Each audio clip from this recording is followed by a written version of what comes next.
आज निसर्गातील अशा एका पक्ष्याची गोष्ट आहे, जो पक्षी तुम्ही कधी काही जणांनी पाहिला असेल, काही पाहिला नसेल काही जणांनी. त्या पक्ष्याचं नाव आहे गरुड, ज्याला इंग्रजीमध्ये आपण ईगल म्हणतो. हा गरुड उंचच उंच उडतो तो. त्यानंतर त्याला पक्ष्याचा राजा मानल्या जाते, पक्ष्याचा राजा मानल्या जाते. परंतु त्या गरुडाच्या जीवनामध्ये एक क्षण फारच वेदनादायी आणि प्रचंड वेदनादायी येतो. गरुडाचं साधारणतः वय 25 ते 30 वर्ष असते. किती? 25 ते 30 वर्ष. परंतु सुरक्षित ठिकाणी, संरक्षित ठिकाणी काही काही वेळेला तो 50 वर्षापर्यंत सुद्धा जगतो. परंतु या पक्ष्यांचा राजा मानल्या जाणाऱ्या या गरुडाचं जीवन एवढं सोपं नाही. जया अंगी मोठेपणा तया यातना कठीण. सगळ्यात उंच उडतो तो, सगळ्यात खूप जास्त उंच उडण्यात सुप्रसिद्ध आहे. त्यानंतर त्याला पक्ष्यांचा राजा मानला जातो. आणि त्या पाठीमागे त्याचं जीवनसुद्धा तितकंच वेदनादायी आहे.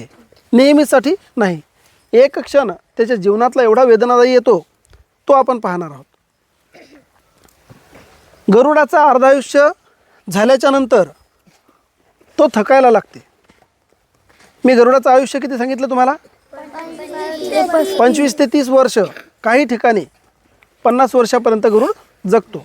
जेव्हा तो अर्ध्या आयुष्यापर्यंत येतो, तेव्हा अर्ध्या आयुष्यापर्यंत आल्याच्या नंतर त्याच्या जीवनामध्ये पठारावस्था येते. पठारावस्था म्हणजे त्याची प्रगतीच थांबते. त्याला शिकार करता येत नाही, त्याला उडतासुद्धा येत नाही व्यवस्थित, त्याला भरारी मारता येत नाही आकाशामध्ये. त्याचे नख एकदम मोठे मोठे झालेले असतात, त्याला आपलं भक्ष्य पकडता येत नाही. त्याची चोच शिल्लक वाढलेली असते, जेवढी चोच पाहिजे त्याच्यापेक्षा जास्त वाढलेली, म्हणजे त्याला शिकारसुद्धा करता येत नाही.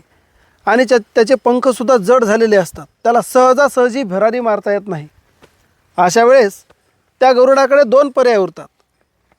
एक तर मरून जाणे किंवा स्वतःला बदलणे. मग गरुड स्वतःला बदलण्याचा निर्णय घेतो. तो बदलण्याचा निर्णय घेतल्याच्या नंतर तो एका उंच डोंगरावर जातो, जिथे आसपास सहज कोणी दिसणार नाही, भेटणार नाही. तिथे आपलं घरटं तयार करतो आणि तिथे आपली चोच दगडावर आपटतो. तोपर्यंत आपटतो जोपर्यंत ती शिल्लक वाढलेली चोच खाली गळून पडत नाही. आणि पूर्ण ती प्रक्रिया करताना पूर्ण त्याची चोच रक्तबंबाळ होते, तरीसुद्धा तो थांबत नाही. ते सगळी चोच रक्तबंबाळ होते, पूर्ण चोच ती एक्स्ट्रा वाढलेली जे नखासारखी असते की नाही आपल्या, ती पूर्ण बाजूला पडते आणि संपूर्ण रक्त त्याच्या चोचेला तोंडाला लागते, त्याचं स्वतःचं. आणि रक्तबंबाळ झाल्याच्या नंतर दुसरी चोच येईपर्यंत तो तिथेच थांबतो. दुसरी चोच येईपर्यंत तो तिथे थांबतो. जेव्हा दुसरी चोच वाढून तयार होते, तेव्हा तो स्वतःच्या जे जड झालेले पंख आहेत ते त्या चोचेने पंख उपटतो. पंख खाली ठेवतो, नवीन पंख यायला सुरुवात होतात. त्यानंतर त्याचे वाढलेले नखसुद्धा तो दगडावर आपटू दगडावर घासू त्या नखालासुद्धा आकार देतो. आणि जेव्हा तो संपूर्ण तयार होतो, नवीन चोच येते, नवीन पंख येतात आणि त्याच्या पायाची नख जेव्हा पूर्वीसारखे होतात, तेव्हा तो पुन्हा एकदा आकाशात उंच भरारी घेतो आणि सांगतो, मी जिंकलो, मी बदललो, मी जगाच्या ओझ्याखाली न येता मी माझ्या आयुष्याला एक नवीन वळण दिलं, नवीन आकार दिला आणि आजपासून मी पुन्हा तरुण झालो, पुन्हा जगण्यासाठी समर्थ झालो. कधी? अर्ध्या आयुष्याच्या नंतर. आणि पुन्हा ती प्रक्रिया झाल्याच्यानंतर पुन्हा ते गरुड राहिलेलं तेवढंच आयुष्य पुन्हा पुढे जगते.